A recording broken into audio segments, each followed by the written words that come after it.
much does identity drive our point of view and our right to assert it?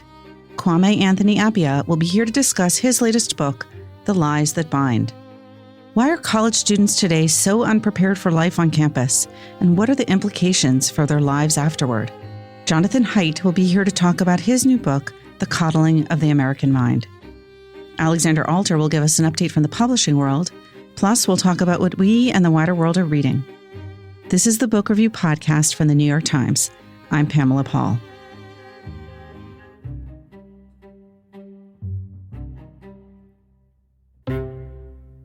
Kwame Anthony Appiah joins us now. He is the ethicist column for the New York Times Magazine, and his latest book is called The Lies That Bind, Rethinking Identity. Anthony, thanks for being here. It's very good to be here. To what extent does identity currently shape our social, cultural, and political discourse? I think very deeply, and that's not terribly new. I think it's been doing it for a long time. Indeed, if you take nationality to be a kind of identity and nationalism to be a kind of politics, then we've been doing a kind of identity politics ever since the beginning of the Republic. But I think when people talk about the new rise of identity, what they have in mind is that a whole bunch of other identities, which were not widely regarded as salient to politics, say in the middle of the 20th century, like race, gender, sexual orientation, maybe religion to some extent, have kind of come to the center of our politics in an interesting way. I think it's a mistake to suggest that we could do politics without identity. As I said, we're a nation. We could only do things together if we care about being Americans, and that's an identity. What I think people are maybe have a case for complaining about is when we use identities to ill purpose. But, right. But using them at all, I think there's no point in being against using them at all. But it has shifted in terms of the way we conceive of our identity. You have this great early quote from Middlemarch. Maybe you could share how identity was thought of during the period of George Eliot's novel. There are two important points. One is that the very word identity just doesn't have this meaning until the 1950s. I looked for it in sort of social theorizing of the period before the Second World War in English. Can't find it. And also, therefore, of course, in ordinary conversation, it must have had different meanings. And if you read something like Middlemarch, when a character talks about her identity being shifted, what she's talking about is something intensely personal. She's not talking about as a woman or as a member of the middle classes or as anything. She's just talking about her own sense of displacement because she's discovered that the man she's in love with is in love with somebody else. This new sense of identity is essentially a post-Second World War phenomenon, and I think it's, as much as anything else, due to the rise of a kind of movement in modern sociology which focuses on these things, the things that we now take to be obvious: race, gender, sexual orientation, religion, nationality, and maybe some others like professional identities as artists and as maybe as bankers and so on. These all seem terribly important to our social life. Now, I think it's true that they are. I think they always were important. So the thing that's changed isn't that they've come to be there. It's that we've come to recognize them and think about them and be more explicit in our thinking about them. You grew up in the UK, right, where the primary identifiers have sort of long been class, right, above all. I mean, what happened in the 1950s and the post-war period in the UK and here in the US that changed that conception of identity and sort of like what counted the most? So I think one thing about the decline in the middle of the 20th century, not just here and in Britain, but in much of Europe, of class politics was the success of the left and the liberal left in raising the circumstances of the poorest part of the population. In the 1950s. So it sort of equalized things. Things are being equalized. The post-war Labour government, for the first time in England, produced universal secondary education, created a healthcare system, the National Health Service, increased taxes on the very rich, strengthened the social welfare system. And that meant that the poorest people were now being lifted up. And so their preoccupation, their reasonable preoccupation with politics as a source of lifting them up economically, somewhat declined because they were now doing okay. Working people had indoor toilets, they had televisions, they had fridges. All of these are new things in the 1950s. So I think that's one of the reasons. And then in the 60s, of course, in part, I think because of this, though there is a strong left in the 60s, and though that left is somewhat preoccupied with class, there's the rise of women's politics, of gender politics. Again, in the early 20th century, both Britain and the United States had given women the vote, so women had come into politics only in the 20th century. But also, of course, in the United States, the politics of black consciousness and African-American identity. And then in the late 60s, LGBT, what we now call LGBT identities, gay politics, all of these came to be important, I think, because people recognized that the state could do something for them and also that the state had been doing something against them. Women had been inferiorized and kept out of the world of the public by the law, by the state, as well as by custom. Black people had been kept down because there were laws limiting where they could live. The great growth in public housing in the United States after the Second War was largely limited to white people because those things, because of deals with the Southern Democrats, were actually closed to black people and so on. So then people realized, well, the state is holding us back. Obviously, gay people were not only stigmatized, but gay sex was criminal and so on. So I think people thought, well, we have to draw the attention of the state. We have to get engaged in politics. And then in culture, it seems that, and I'm wondering when you would date this too, and how it would relate to this rise of identity and identity politics, the shift from a kind of melting pot ideal, which seemed to predominate, at least, in the American school system through the 70s and even into the 80s, to the multicultural ideal. Yes, that is very interesting, and there are lots of theories about why that happened. There's no doubt that it did happen, and one of the things you might say, and I pointed this out years ago in a review in the New York Review of Books, is that as these ethno-racial identities in the United States got thinner, somehow the rise in the interest in them got richer. So as African Americans are somewhat being equalized in the economy, coming into the old white bastions of privilege, Harvard and so on, and banking and law, just at that moment that there's a kind of increasing preoccupation with, as it were, difference. Similarly, the first generation of Jewish and Italian Catholic migrants, they wanted their kids to become Americans as fast as possible. Their grandchildren, who didn't speak Italian, ate pasta, but then everybody eats pasta, but also ate all the things everybody else ate, and so on. They suddenly become preoccupied with, and I think there's this paradox that as it's slipping away, people want to grab onto it. So I think that's one of the things that happened. Of course, there were good things in the multicultural movement. It was important to reshape our textbooks to recognize more accurately the actual history of the United States, the actual roles of immigrants and of black people, which had been downplayed in a way that just distorts our history. And there the argument is the story wasn't true, so you need to tell a true story. But I think in sort of encouraging people to think of themselves as separate, feeling that you're sort of not a real American unless you're a hyphenated American, I think that wasn't a terribly good idea. I don't mean there aren't hyphenated Americans. Clearly, if you're like me, an immigrant from somewhere else, you do have a double sense of identity. I'm deeply committed to my Americanness. I love this country, even though I don't love its president. But I also have affiliations in other places, and lots of people are like that. But a lot of people aren't like that, and that's fine too. And I think the idea that everybody has to have that was a mistake. When you go looking at this timeline, you talked about the 1950s and the kind of economic changes, and then in the 60s, the rise of the sort of civil rights movement, and we're now talking about the 70s. And when you get to the 80s, then it seems to me you have another sort of shift, which is the rise of political correctness and into the early 90s. And, my own experience coming from what I thought of, at least at the time, as the sort of epicenter of political correctness, which was Brown University in the early 90s. There was a popular newspaper cartoonist, Jeff Shessel, now a journalist, had a character in this comic strip he did called PC Man. And I'm curious, to what extent was that whole politically correct movement related to the rise of identity politics?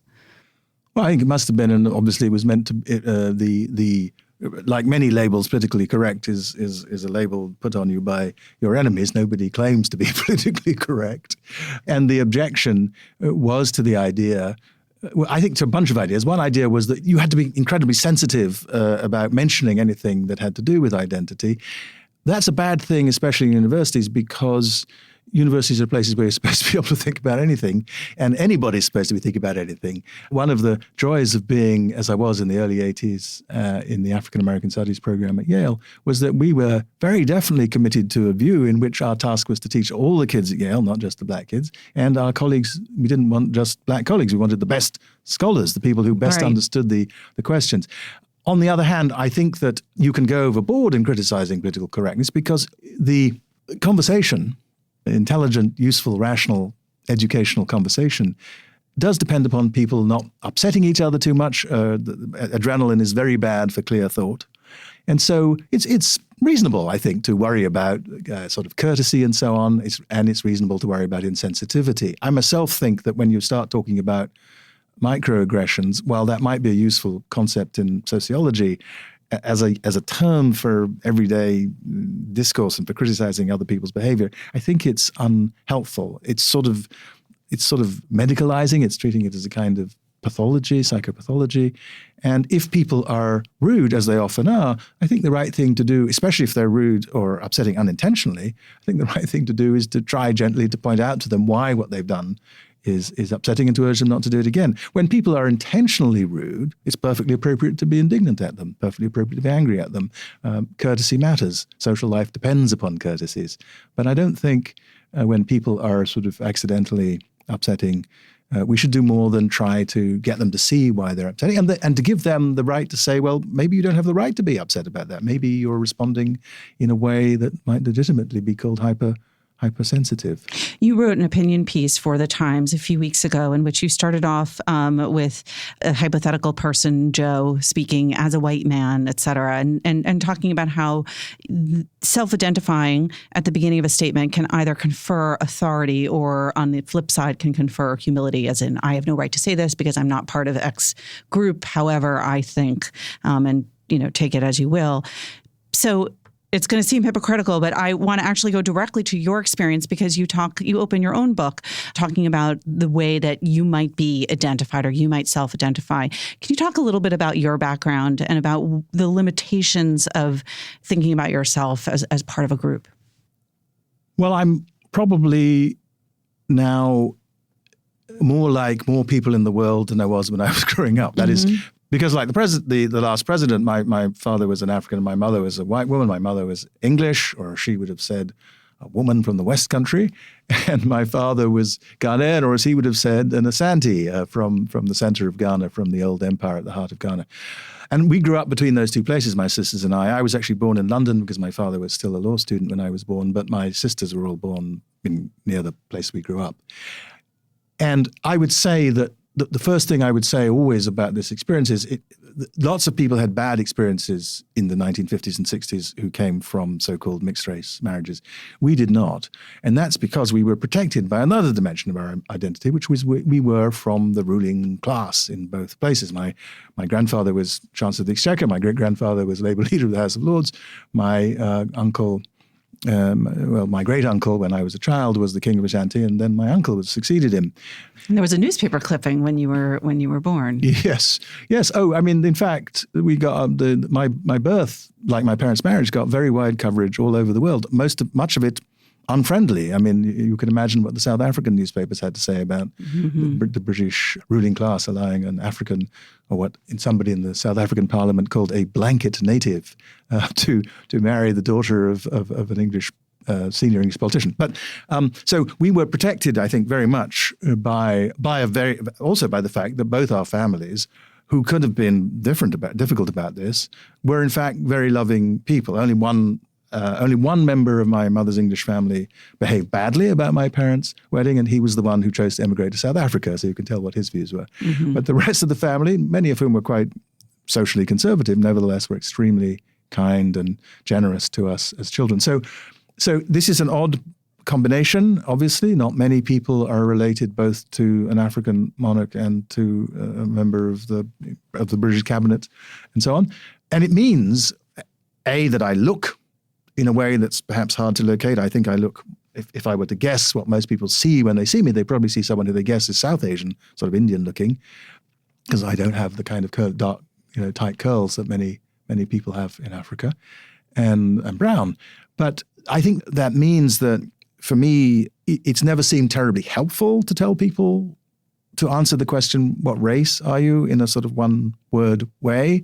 In the United States, I'm black, because in America, you're black if you have one African or African-American parent, apparently. Mm-hmm. So I'm not going to, it would be silly to deny that. But I think it's also not very helpful. What does it tell you about me? It doesn't tell you very much. I didn't grow up here. My experience of racism as a child I didn't experience much racism as a child, but insofar as I did, it would have been in England, which is a very different racial atmosphere from the United States. So I suppose I was raised as someone for whom the easy racial label wasn't going to be very good in explaining who I am.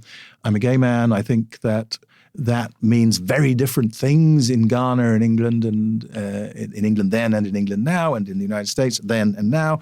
So that again, that's a thing. That's a very much a shifting meaning. Lots of young people today who have same-sex attractions think gay is a bit of a limiting label. Right. I'm happy to have them think that. The people I think should be able to work out their own relation to these labels. But again, I don't know how helpful it is for me.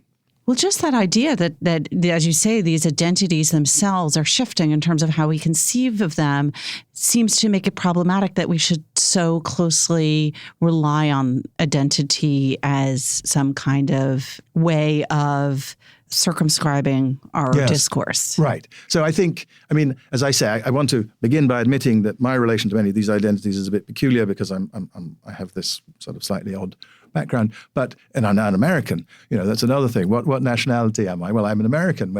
Sometimes when I go through through immigration in the United Kingdom, they look at my passport and they say, "You were born in London. Why aren't you traveling on a British passport?" And I say, "Because I'm an American." And they say, "Oh," they sort of raise their eyebrows at me, just as if I'm sort of trying to make a point. But it's true. So I think, yes, very often identities are not, the identity labels we use tell you much less than you might think. One doesn't want to lose track of the fact, and the book is called The Lies That Bind, that identities can be useful for people, and that there are lots of things, even in my life, where identities are sources of useful simplification. I go to the men's section of clothing stores. If I didn't know that I was a man, I couldn't do that. Mm-hmm. Of course, that's only necessary because we have different ideas about how men and women should dress. I don't happen to think there's anything deeply wrong with that, but no doubt in generations to come, people will have arguments about that. But right now, it's how things are, and it simplifies my life. I think there are other kinds of identities which, if you kind of invest in them, can be deeply rewarding. That's true of religious identities.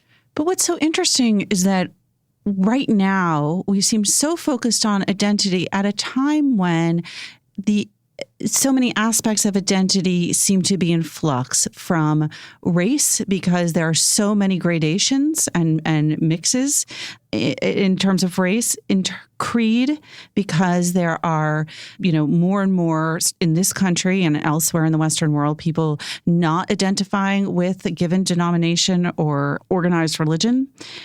Country, a time when you have people often between borders, immigrating, and even gender, which we now think of as much more fluid than we ever did. Is it because of those shifts that we're sort of latching on so determinedly to these labels? So one reason for latching onto them is to resist the shifts, right? Mm-hmm. There are people who don't like lots of these shifts. Some poor chap was found on television, I think the other day, or maybe on the web somewhere, saying that he wanted to do ethnic cleansing of the United States, that he wanted to get rid of Black and Hispanic people. He wasn't suggesting killing them. He was suggesting that they should go elsewhere. So there are these people who sort of see the country shifting in its demography and don't like it. And so they're sort of holding on, in that case, to a kind of white identity. But yes, I think the instability of identities, like lots of other forms of instability, it can be disturbing for people. And so they want to hold on to things. The trouble is it's not going to work. Just take religion, which you mentioned, I think is a very, very good example here. In the 1950s in the United States, it was informative to be told that someone was a Catholic. Mm-hmm. It would have predicted that they would be going, you could tell which church they were going to go to because it would be the local Catholic church. It might be different for Irish Catholics and Polish Catholics, but still, right. they would have gone, you could have known that. Now, as Robert Putnam has pointed out, most American families are in fact multi-religious. That is, most of us have aunts, uncles, cousins who are not whatever we are if we're anything. That wasn't true in the past. And so there was much more of a kind of coherent sense of what it meant to be a Catholic or a Baptist or an Episcopalian or a Methodist or Jewish. I mean, even if Judaism is sort of divided among a small number of Reform, Orthodox, Conservative, and so on. And then arguments within that about whether it's a religion or an ethnicity and et cetera. Right. So, and that again, this is very strikingly true in the Jewish case, that we use the Jewish both as a sort of ethnonym, as a name for a kind of ethnicity, and also obviously as the name of one of the Abrahamic traditions, or the founding Abrahamic tradition. The same is true of Mormonism. Lots of people who are no longer believing, who were raised Mormon, will tell you that they feel Mormon. And actually, Akil Bilgrami, who's a wonderful philosopher who teaches up at Columbia, wrote a wonderful paper once called What is a Muslim?, in which he said, I don't believe in God, but I grew up in India as a Muslim, and I have a Muslim identity.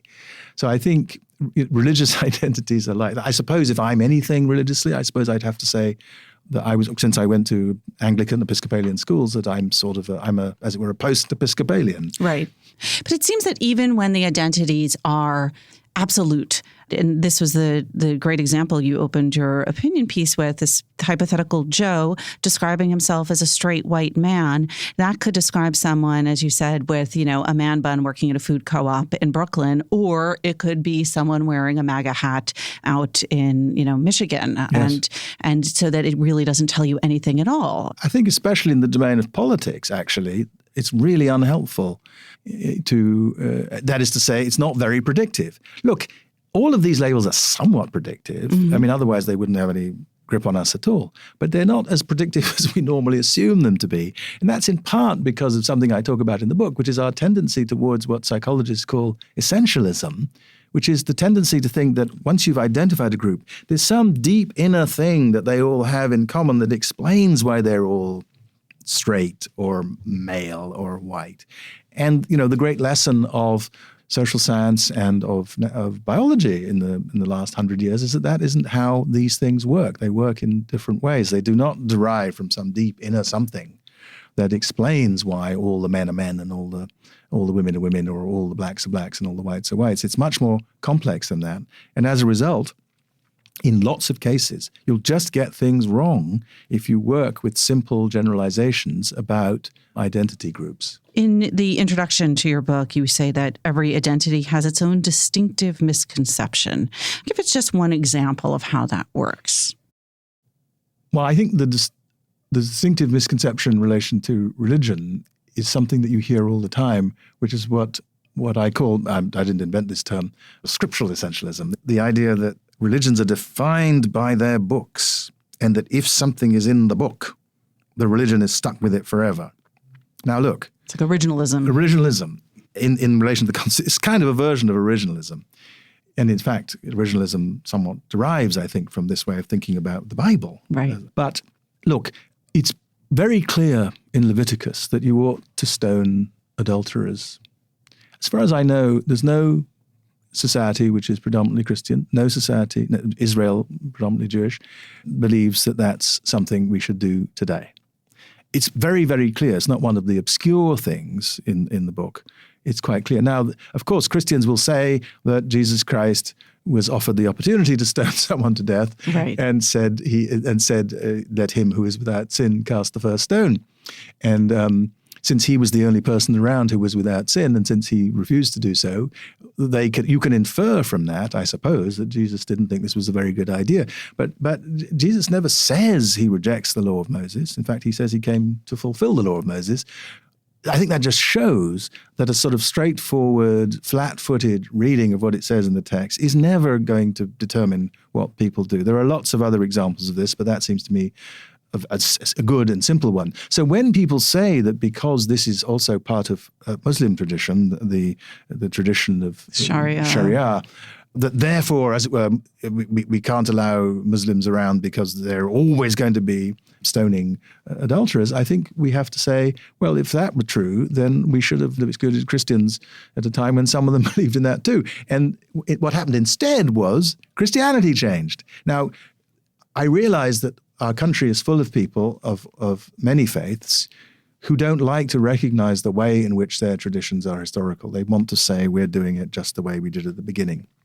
I'm not going to get into their traditions and argue with them about that. Mm-hmm. But I am going to say that looking from the outside, it's perfectly clear that that is not true in any interesting case. It isn't even true of the Mormons who have recently come to us. They're only a couple hundred years old because, for example, their current attitudes to black people, which are positive, and they do lots of missionary work in Africa. In fact, there's a Mormon temple in the capital of Ghana now. Mm-hmm. They used to be straight racist in their theology.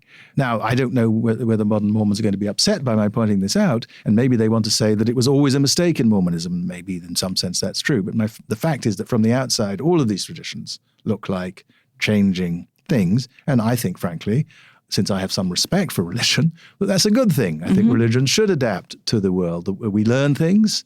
The traditional Christian way of putting this, I suppose, would be to say that I believe in continuing revelation.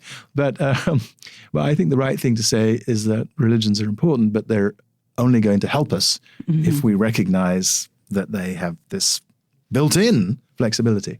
One way that I'm assuming that you self-identify as is as a philosopher. And I'm curious how that training, that way of thinking, informs the way you look at this subject that might be different from the way, say, a historian might approach it. That's a great question. And I think it's a complicated one because the tradition I was actually raised in philosophy was relatively unhistorically minded. It wasn't interested in answering conceptual questions in the history of concepts. I have come to see, as a result of being interested in these social concepts, that there just isn't any way to understand them without some history. Now, I didn't invent that thought. It's a central thought in the work of Michel Foucault, and his English disciple Ian Hacking was one of my teachers at Cambridge.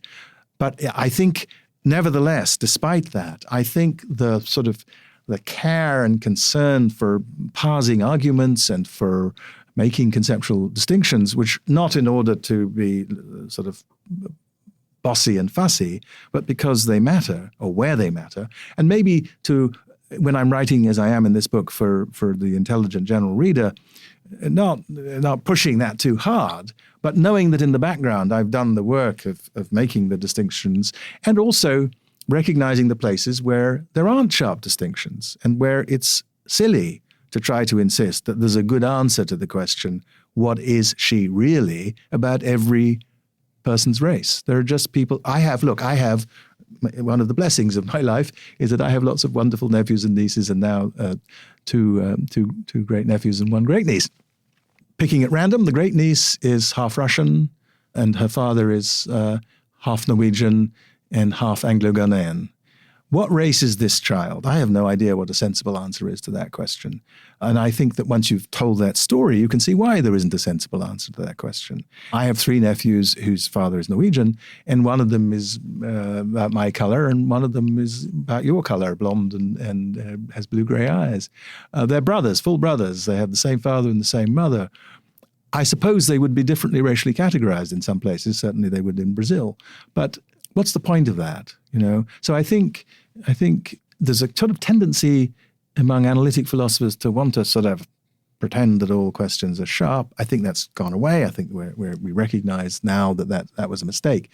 We recognize what Aristotle recognized at the beginning of the subject, which is that what he says in the Nicomachean Ethics is that most generalizations in ethics are true for the most part.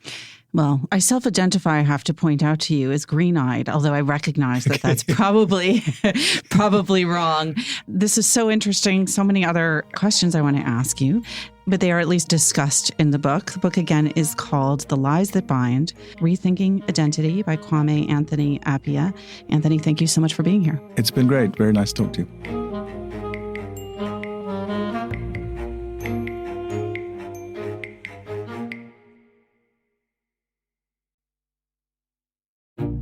So here's a request for our listeners. I get lots of feedback from you, some complaints, lots of kind words. Really appreciate it. You can always reach me directly at books@nytimes.com. I will write back. But you can also, if you feel moved to do so, review us on any platform where you download the podcast, whether that's iTunes or Stitcher or Google Play or somewhere else. Please feel free to review us and, of course, email us at any time. Jonathan Haidt joins us now. He has co-written a book with Greg Lukianoff called The Coddling of the American Mind, How Good Intentions and Bad Ideas Are Setting Up a Generation for Failure. Jonathan, thanks so much for being here. My pleasure, Pamela. So I'm asking you a little bit to speak for you and for your co-author, but let's talk about your different backgrounds and how you came together and how those backgrounds sort of created the approach for this book. So Greg is a First Amendment lawyer. You are a social psychologist by training and a professor at NYU's Stern School of Business. So why the two of you writing this book? We each saw a problem in different ways, and then we each had different backgrounds that allowed us to contribute to the analysis of it.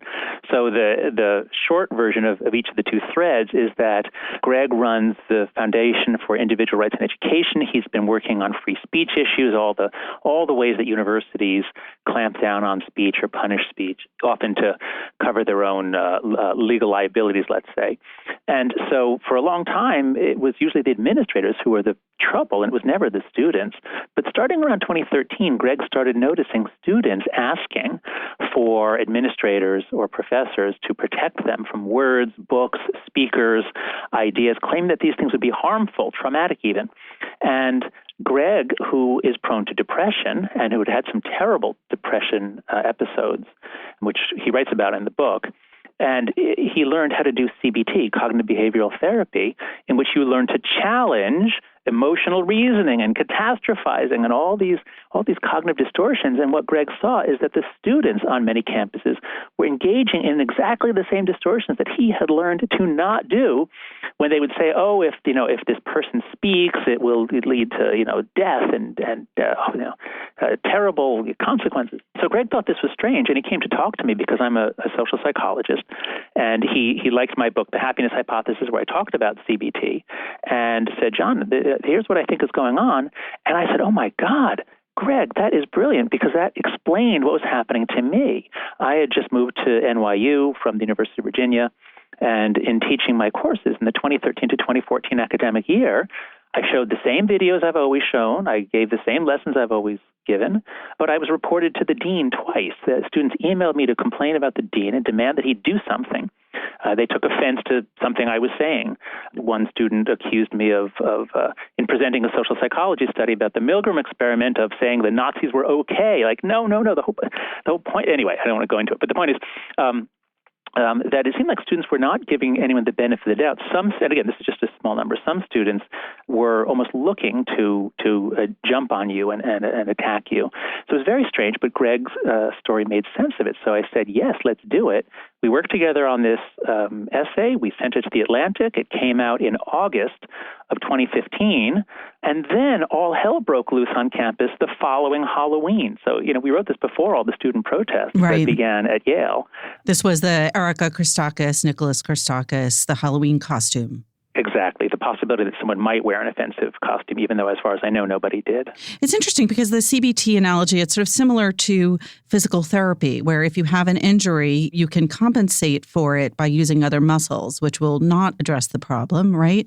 And then probably create new problems. Or you can do the physical therapy, which requires you to do very hard exercises that cause pain, but that ultimately strengthen you. That's right. So in any activity, I think you have to think, what is the game that we're playing here? What are we really trying to do? And I think three of the games that I see commonly being played at cross purposes are the help people game, where you try to do what's really best for them, the truth game, where you try to figure out what's really happening, and the victory game, where you try to defeat the other side at all costs, and the ends justify the means.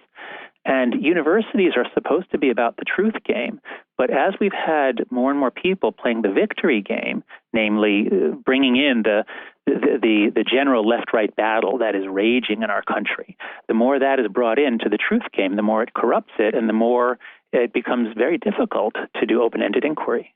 I mean, something clearly has changed. I went to college in the early 90s, and I went to Brown, which I mentioned in my earlier conversation with Anthony Appiah, was sort of, I thought, the epicenter of political correctness. And yet, when then Justice Anthony Scalia was invited to campus, there was no significant protest, if there was any at all, about the fact that he was coming. If anything, the students were sort of relishing the idea of arguing back. They were looking forward to wrestling with him intellectually. And that's not the case now. What happened? That's right. Yeah, so it's a fascinating social science puzzle. I mean, the way that I think about it, it's like, imagine you have a piece of paper on your desk, and it's been there, for years and years, and then suddenly one day it bursts into flames. Like, what? How did that happen? And then you notice, I've got all these crystals on my window, and I see all these different rays of light coming in. And what's happened is, beginning around 2013, 2014, 2015, sometime in there, a whole bunch of different rays of light began converging on campus, where back in the 90s, Brown was really far left, and that could be one ray, but just having a very left-leaning campus isn't going to cause people to freak out. If you add in the new idea that people are fragile and that if Scalia were to talk, this would not just be offensive to the black students or the gay students or whatever groups can take offense at Scalia.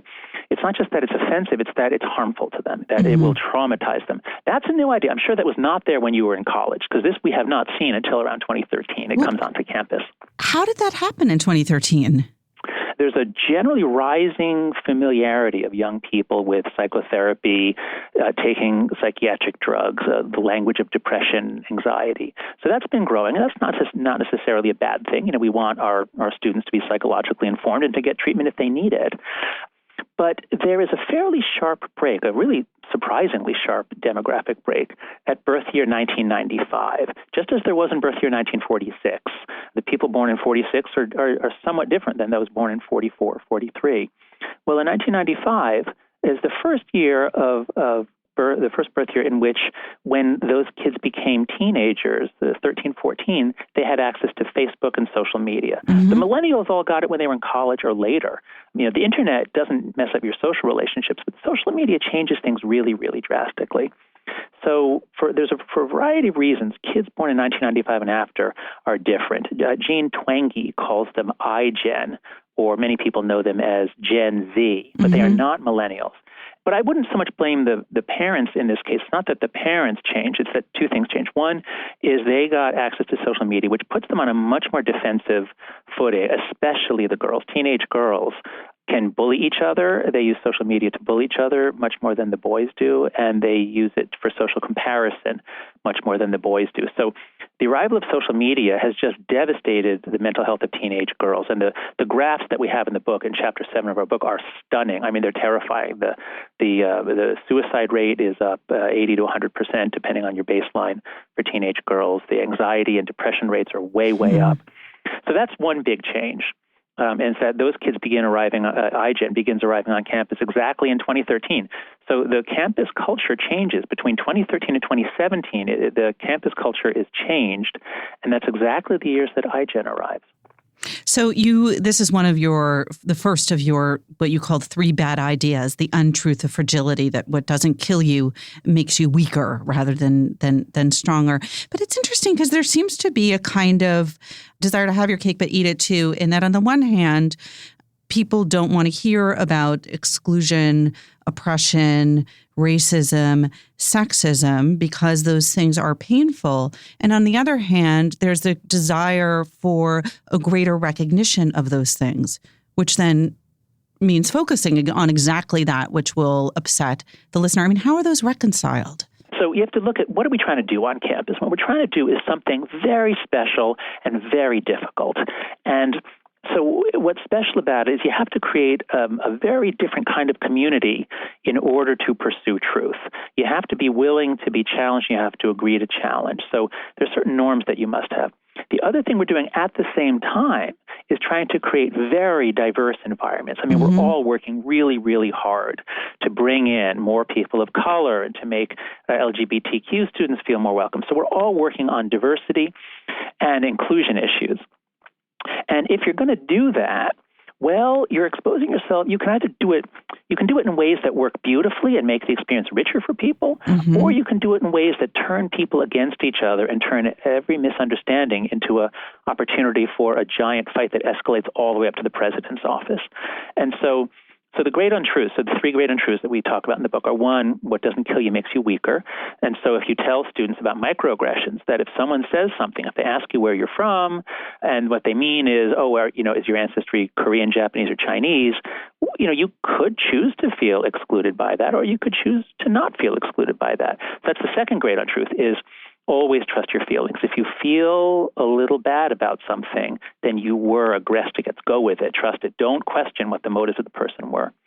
And then the third great untruth is the great untruth of us versus them, namely, life is a battle between good people and evil people. So if we create this very diverse community on campus, and then we also hit them right away in their first week, we hit them with ideas about how everything should be looked at in terms of power and privilege. And if you look at a person, you can tell what group they're in. You can tell by their race and sex and other things.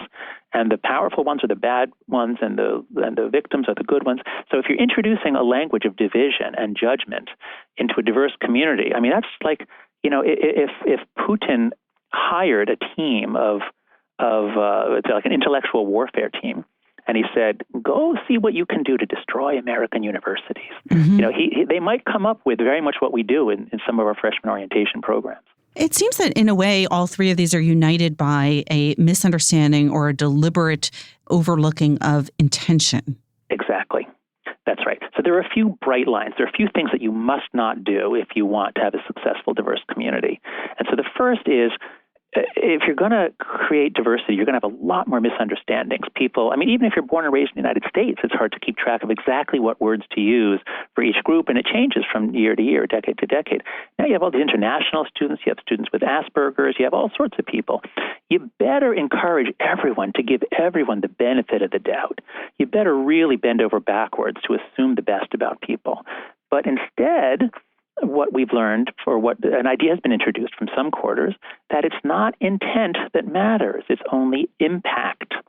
So if you tell people, it doesn't matter if you meant no harm, it doesn't matter if you were trying to be helpful, that's irrelevant. All that matters is that you made this person feel like maybe they're not a full member, therefore you have marginalized them, and more than that, you've committed an act of aggression. This is not a good way to create a diverse community. We need to encourage people to give each other the benefit of the doubt. So that's one bright line. It is the shift from intent to impact. Another is to say that zero tolerance, that is, if any racist thing happens, if one racist thing happens, then the place is racist. So, for example, at Yale, there was a racist episode. A woman called the police or the campus security on a black woman that was sleeping. That was a terribly racist thing to do, and she should be ashamed of herself. But what's the implication? Is the implication that Yale is therefore a racist place? Well, if you take zero as the only acceptable level, if you say if anything happens, then the place is institutionally racist, what you're saying is that until Yale, with its 20,000 people, can go a full year with zero incidents, and that includes zero misunderstandings. Until it can do that, it is a systemically racist place. Well, that means that every place will be torn up. No place will pass that test. So I think in a lot of ways, we're setting ourselves up on campus for eternal conflict, bitterness, and feelings of marginalization. It seems that so much of this ends up shooting students in the foot, because if you want to come to a position of a way of thinking, that the whole idea behind education and debate is to understand the other side, right? Or all the other sides. But by saying that you don't want to find out about it because it'll trigger you, or you don't want to have certain speakers come to campus because what? Like, what's the logic there, and why is it so accepted that if you hear these ideas, it's legitimizing the speaker, or if you hear these ideas, it'll hurt the speaker? What's the argument? So on every campus, there are a lot of people playing the victory game, and so that means if a speaker who is associated with the Trump presidency were to come to campus, as happened at the University of Chicago, for example, what should the response be? And, when you were in college, the response would be either don't go, either just because you don't care or because you want to protest, or go and, argue with the guy or try to show that he's wrong. But the new idea on campus, once you add in the fragility, or the assumed fragility, students aren't really that fragile, but the claim is usually not, I will be destroyed by hearing it. The claim is usually, if we let the speaker on, he will attack and dehumanize, they say. He will deny the humanity of, these vulnerable groups. So it's usually, this is why we call it vindictive protectiveness, because the students aren't really fragile, but they are using it as a rhetorical technique to say, my desire to shut down that talk is altruistic. I am defending my fellow students. When in fact, yes, they're shooting themselves in the foot. I'd love to quote Van Jones here. Van was just brilliant when he spoke at the University of Chicago, and David Axelrod asked him about this case where some students had protested at the talk by, I think it was Corey Lewandowski. And so Van Jones says about safe spaces, he says, there's two different kinds. There's an idea of safety, being physically safe on campus, not being subject to sexual harassment. He says, I'm fine with that. But there's a view now ascendant, which is a horrible view, which is that I need to be safe ideologically. I need to be safe emotionally, he says. And then here's the really beautiful line. He says, I don't want you to be safe ideologically. I don't want you to be safe emotionally. I want you to be strong. That's different. I'm not going to pave the jungle for you. Put on some boots and learn how to deal with adversity. I'm not going to take all the weights out of the gym. That's the whole point of the gym. This is the gym. So that is psychologically wise advice. And actually, the irony is he's actually playing the victory game in that he's trying to give advice to progressive college students on how to become effective progressive advocates when they graduate. But he's saying go to these talks, argue with them. This will make you stronger. Well, this took place at the University of Chicago, which, of course, has been a kind of standout institution in this country in that the president has sort of issued a statement, right? What is that? What has he said? So the famous statement was by a dean of undergrad students who wrote that we don't do safe spaces and things like that. And, he slightly misspoke in that, of course, if the students want to have a safe space, like a place where people won't criticize or challenge each other, of course, if they want to do that off campus or in a dorm room, of course they can do that. They've got First Amendment rights of free association. What he clearly meant, was that our classrooms are not safe spaces. Our classrooms are not places where if you have your feelings hurt, you have grounds for an objection and you can make the other person stop. In other words, and obviously we're not talking about insulting and yelling racist slurs. We're talking about, if you have a debate about immigration or inequality or gender or anything else and someone's offended, well, that's the gym, is what they're saying. So Chicago has unique cultural and moral resources. I did my postdoc there, and they are so proud of their intellectual climate. It really is wonderful. They were proud of being ranked the worst party school in America.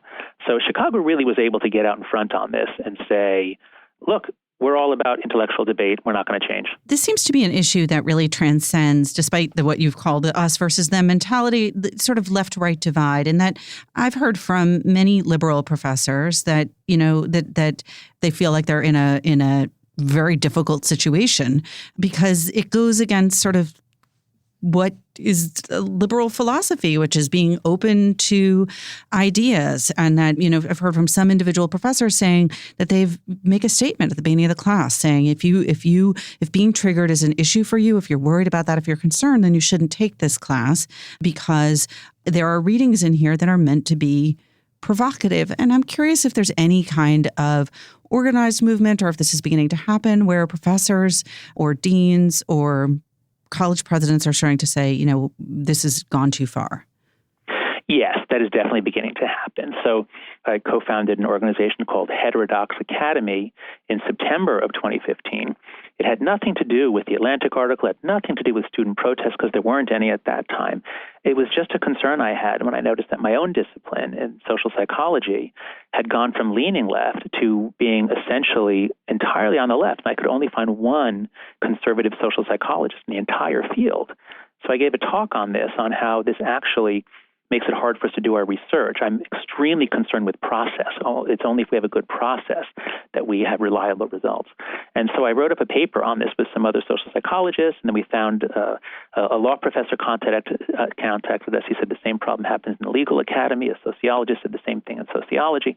So Heterodox Academy, if you go to heterodoxacademy.org, we now have 2,000 professors, and it's actually evenly balanced. We have about 20% on the left, 20% on the right, and then most are centrist, libertarian, or they don't fit in any box. It's professors who say, you know what, we actually need viewpoint diversity. We need to be able to challenge each other. We need to welcome people who think differently. So we are the center of that movement to reestablish what I would call, and I think based on your description, I would call liberal values, not left, right, but the liberal philosophy is that we're trying to create a state that allows maximum freedom for people to live the lives that they want. Actually, I learned my liberalism from Anthony Appiah when I was a visiting professor at Princeton in his area. So all of us, whether we're on the left or the right, pretty much all of us hold to a liberal ideal. And what's happening, unfortunately, is that there are some ideas spreading among young people especially that can best be described as illiberal. Now, they're compassionate. They're done in the service of a good, namely a particular conception of inclusion, which I think is unworkable and ultimately harmful, but they are pursuing moral goods as they see them. And this is what motivates many young people to say, you can't wear that, because that's cultural appropriation. You can't say that because that's offensive to somebody that I know. You can't eat that. You must stay in your lane. If you're an artist, you can't paint that. And so there is a rise of illiberalism, which I think is deeply disturbing to professors on the right and on the left. All right. Well, lots to think about as professors and students return to campus this month. Jonathan, thank you so much for being here. My pleasure, Pamela. Jonathan Haidt is the co-author, along with Greg Lukianoff, of The Coddling of the American Mind, How Good Intentions and Bad Ideas Are Setting Up a Generation for Failure.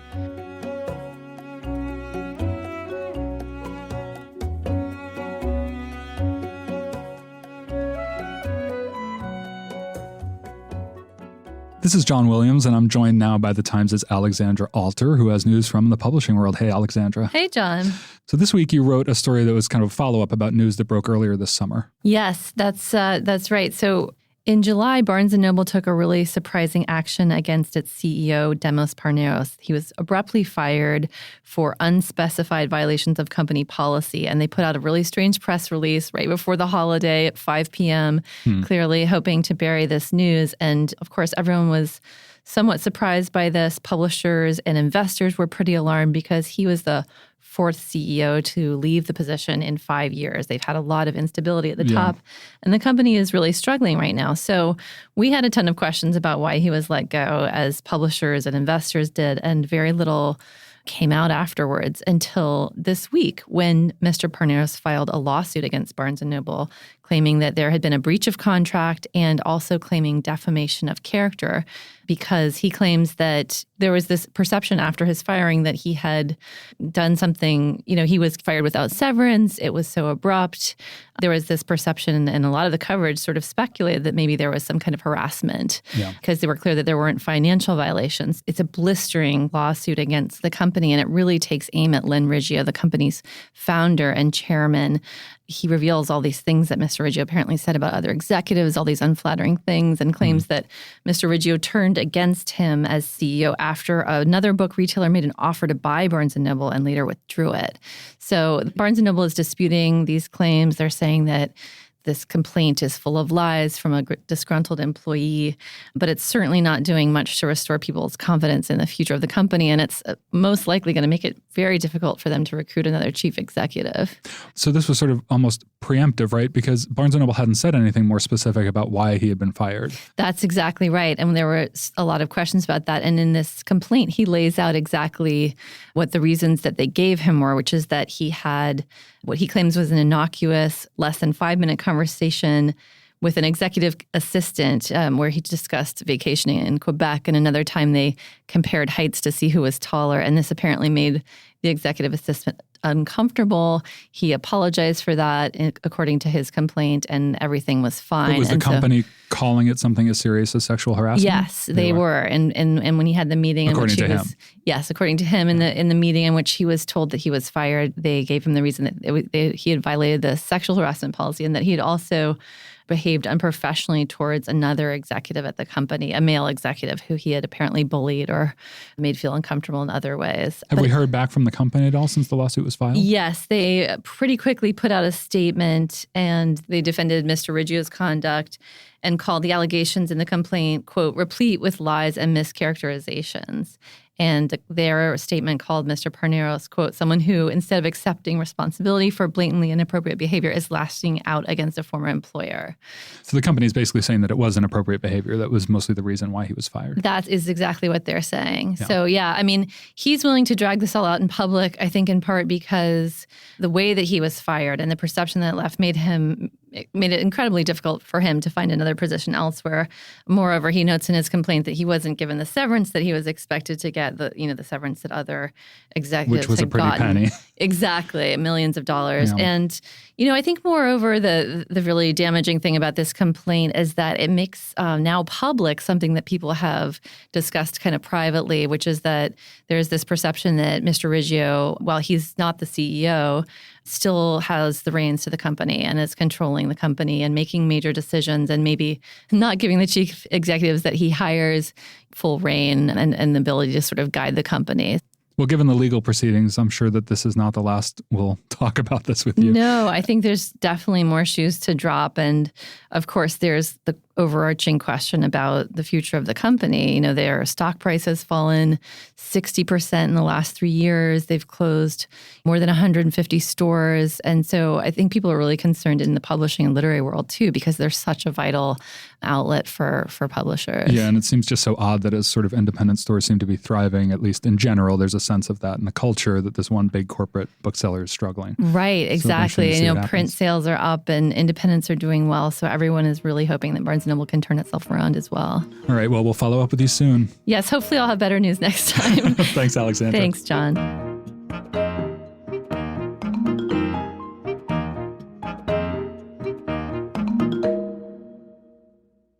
Here now to talk about what we're reading this week are three of my colleagues, Rumaan Alam, Lovia Gayarki, and Emily Aiken. Hi, guys. Hi. All right, let's start with, Rumaan. Okay. You have no book in front of you. I didn't bring the book into the room with me, but I have had a really good run of reading, and I recently read Patrick Modiano for the first time. I picked up a book called So You Don't Get Lost in the Neighborhood, and I was so charmed by it, I actually made you read it also. You made me.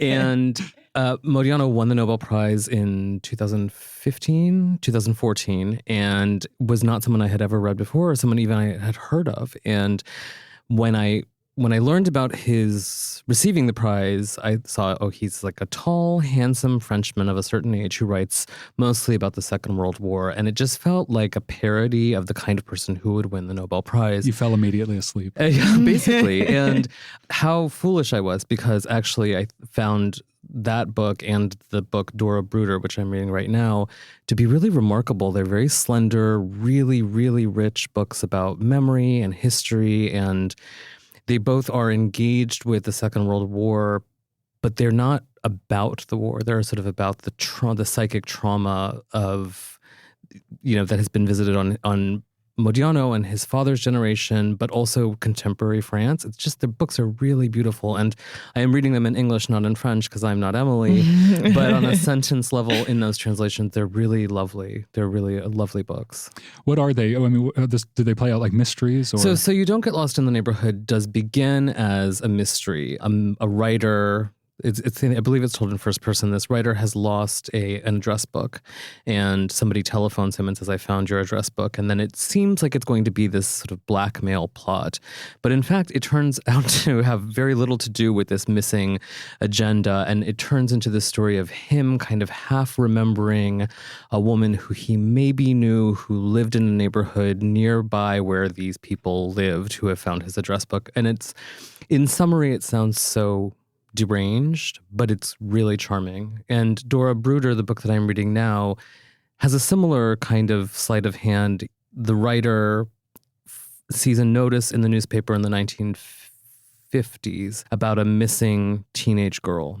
And then he recounts how he lived near where she lived in Paris in the 1990s. Or no, in the 1970s. He's writing in the 1990s. And he sort of tracks this weird, murky progression of time through his pursuit of this one figure who actually seemingly existed because there are photographs of her in the text, but it is a book that is published as a work of fiction. So it's just an unclassifiable oddity. I'm not done yet, so I don't know if he actually finds Dora Bruder, which is the name of this missing teenager. I'll be curious to know, because the book that you forced me, chained me to my desk and made me read, the mystery which seems so potent in the beginning of the book, and it's a very short book. I think I read it in, an hour and a half. Yeah, probably. Just sort of boils away by the end of the Yes. book. It's like it's evaporated. Yeah. And I questioned my own sanity a little bit for the hour or so after I finished the book, thinking, did I miss some enormous thing that tied together the mystery, or did he just completely abandon it as if it didn't start that way? I think the mystery is ultimately of little interest to him, and what is of interest to him is this half-remembered incident with this woman who maybe lived at this address nearby this place. I mean, it really, again, in summary, it sounds so deranged, but it has this really enchanting quality. I mean, you stuck with it for that 90 minutes, it's right? very smoothly written. It's very easy to read in a way. Yeah. I mean, it is kind of lovely. It's slightly deranged in the sense that the sanity questioning thing. Lovia, what about you? I'm rereading Another Country by James Baldwin, which I'm sure comes to a shock to nobody who knows me. But it was published in 1962, and I think is one of Baldwin's most difficult novels, especially for him to complete. So he wrote it in New York, Paris, and then finished it in Istanbul.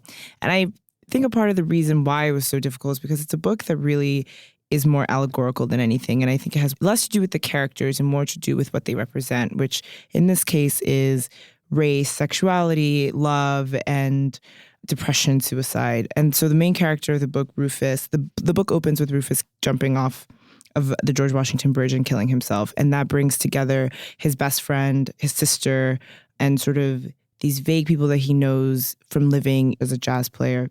And the book sort of follows how these people become closer because of the death of Rufus. And I was doing a little research, and I was reading our original review of it, which was done by Paul Goodman. And he really didn't like it. And I'm actually going to read the last graph because it is so harsh. He says, "I am judging by a high standard, but otherwise, why bother? In the nature of the case, more serious books get more serious criticism. My guess is that Another Country has more substance than most books that receive highly respectful reviews. It is mediocre. It is unworthy of its author's lovely abilities. Given his awareness, which he cannot escape, he must write something more poetic and surprising." It's sort of scary to say that I disagree with someone who is such a prolific critic, but I disagree with him so heavily.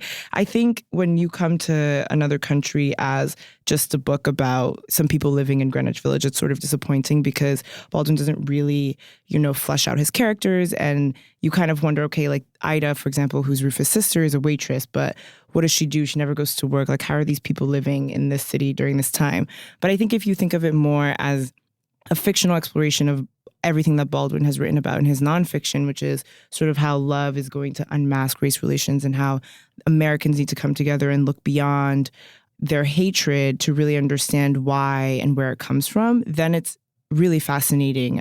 So I read it last year and I'm rereading it again just because I think that it's a really excellent work, and I think the themes obviously really interests me. And obviously Baldwin's a great writer, and so it often reminds me that writing is good and we should think about words. Take that, Paul Goodman. Well, I mean, in Paul Goodman's defense, I think it's one thing to look at a book in the context it was published, and it's one thing to look at James Baldwin and what he became in the years since his death. Yeah, and we were actually talking about, Rumon and I were talking about it earlier, about how cinematic it reads. So Barry Jenkins, if you're listening, this is your next film. Emily, do you have something adaptable for us?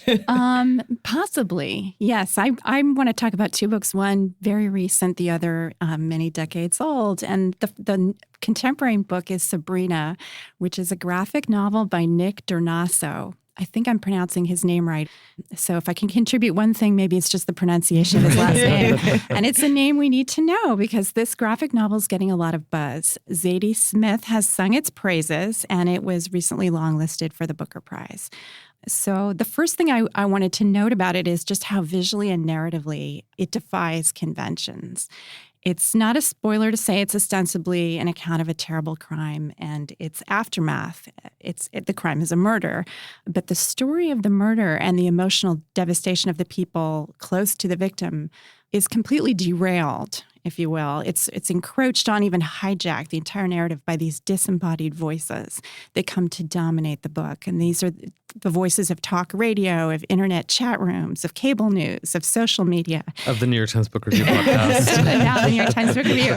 Until the narrative is completely overtaken by wild conspiracy theories and rumors. And these eruptions and intrusions are shown to be just as murderous, if you will, just as destructive as the murder itself. So emotional intimacy in this book between people who are grieving a terrible trauma, but also intimacy in general is shown to be impossible. It's a very bleak read. And visually, the novel is also quite unusual. It's filled with images of desolation. So characters are typically depicted alone in an empty or virtually empty room, at the mercy of these disembodied voices coming at them from various electronic devices. You read this on your vacation, right, Emily? Yeah, and the palette of the novel is eggplant to gray. It's sort of the color of the glowing screen, if you will. Wow. So it's a very disorienting but completely engrossing and memorable read. Well, it's funny that it's so bleak. I mean, I think Lovia and I, it was you, right? We were reading an interview with the author. I think maybe it was Ruman or I don't know. We have so many colleagues that share things with me. But there was an interview with the author, I think on vulture.com. Yes, I think so. And it was the most, I mean, it's almost a parody of a bleak, depressed person. They asked him about the Booker Prize. And he's like, I don't know. I don't really know. I don't like attention. He goes on to say that he tried to retract the book as soon as he was finished with it. Wow. He said, I canceled it definitively. I didn't like it. He was coerced back to the table. He did a revision. He tolerates it. But basically, it's left him very discouraged. It's not this kind of performative self-deprecation where it's like, he seems legitimately both self-loathing and also like weighed down really by the substance disappointed in the of this final narrative. product of the book. Yes, it's not a polemic. I should make that really clear. I mean, it has a sort of an aura of a documentary that he's documenting life, the social conditions of our country, and what he's found is that's bleak. Is bleak. Yeah. Oh my God. Unsurprisingly. What else do you have for us? I just wanted to talk a little bit about Shirley Hazzard today because I also recently read her first novel, Shirley Hazzard being the Australian novelist recently deceased who wrote The Transit of Venus. Her first novel was called The Evening of the Holiday. It's a small novel, short, and in many ways, unlike Sabrina, it's a conventional book. It's conventionally structured. It's a conventional story. It's a romance. And you could even add that the sexual politics are conventional. It's about a young English woman who goes on holiday to Italy, where she is slowly but irrevocably seduced by an older, gallant Italian man, a divorcee. But you read Hazzard not for the plot, although she is a brilliant constructor of plots. Her books turn out to be so artfully constructed. But you read her for the sentences. I cannot think of a more elegant writer. To me, she personifies the word exquisite. So you read her for the atmosphere, for the smells and the sounds, the cypress trees here, the nightingales, the reverberating bell in the bell tower, the marble tiles. But it's also the inner landscapes, the kind of minute, almost ineffable gestures and impulses that comprise human interaction that she's just so brilliant at registering. And in this sense, I think she's truly the heir to Henry James. I mean, she's just such a treat. I don't disagree. And after she died, I was very hopeful that there was an archive of 5 unpublished novels or something sitting on a desk somewhere because those books she doesn't have a huge body of work, but everything that I've read has an incredible. Air of I mean, perfection. The Transit of Venus is maybe a perfect novel, On a much more superficial level, I just want to note you have this great kind of slightly cheesy old Penguin paperback edition of The Evening of the Holiday. Because I feel like Transit of Venus and The Great Fire, The Great Fire, more recent work? Both have these kind of very beautiful modern covers. Yeah. And this is... this is what happened when you were a woman novelist in 1966. Like a genteel romance. You know? Yeah, for sure. But this is highly sophisticated stuff. And she was very good at when writing about Italy. Like Yeah. it was very evocative, Yes. you know. John was just in Europe himself. What did you Yes. read when Yeah, you I were was on your reading Faraway vacation? places. I was in Spain for a little more than a week, mostly in Barcelona and surrounding areas, which was just, I'm still sort of stunned that I'm back. No offense. But None taken, the I most guess. ridiculous thing, I think I talked about this briefly on the podcast before I left. I'm always an overambitious book packer, but I often do get through a couple of things, especially, in a week away. I think I packed, approximately 2,000 pages of Barcelona cultural history and political history, a book on the Spanish Civil War, a couple of novels. I probably had 9 or 10 books in my suitcase. And would never have left your hotel room. I think I read maybe 15 pages on the plane coming back, and that was the sum total of my reading for the trip, other than menus.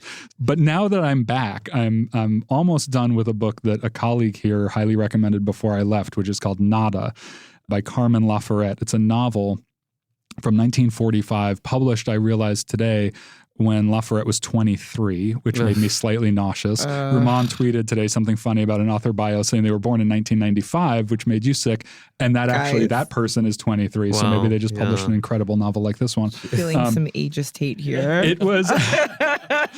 It's about a girl named Andrea who moves to Barcelona from the countryside when she's 18. She's been orphaned, and she goes back to the family house to study in Barcelona in the early 1940s, soon after the Civil War. And what she finds there is her sort of formerly glamorous family at loose ends, with a lot of hatred between uncles of hers, brothers who are at each other's throats all the time and screaming at each other's wives and partners about how disgusting they are. And it's just really overheated. And the house is kind of in disrepair, and there's furniture stacked everywhere, and it's gloomy. And yet she makes friends. She goes to school.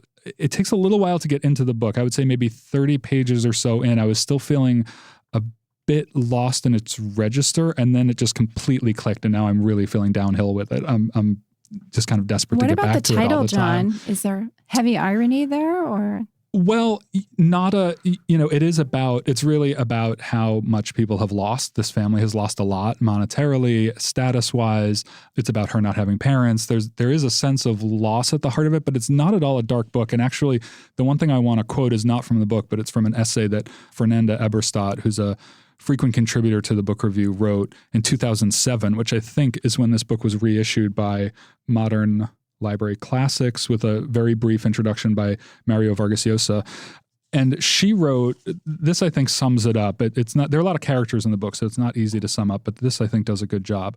She wrote, Nada depicts on the one hand the sordid collapse of a family whose fratricidal hatreds mirror those of the Civil War, and on the other hand, the struggle of its youngest member for simple freedom. What gives the novel its unlikely freshness is the contrast between the melodramas to which Andrea is witness and the humorous restraint of her narration.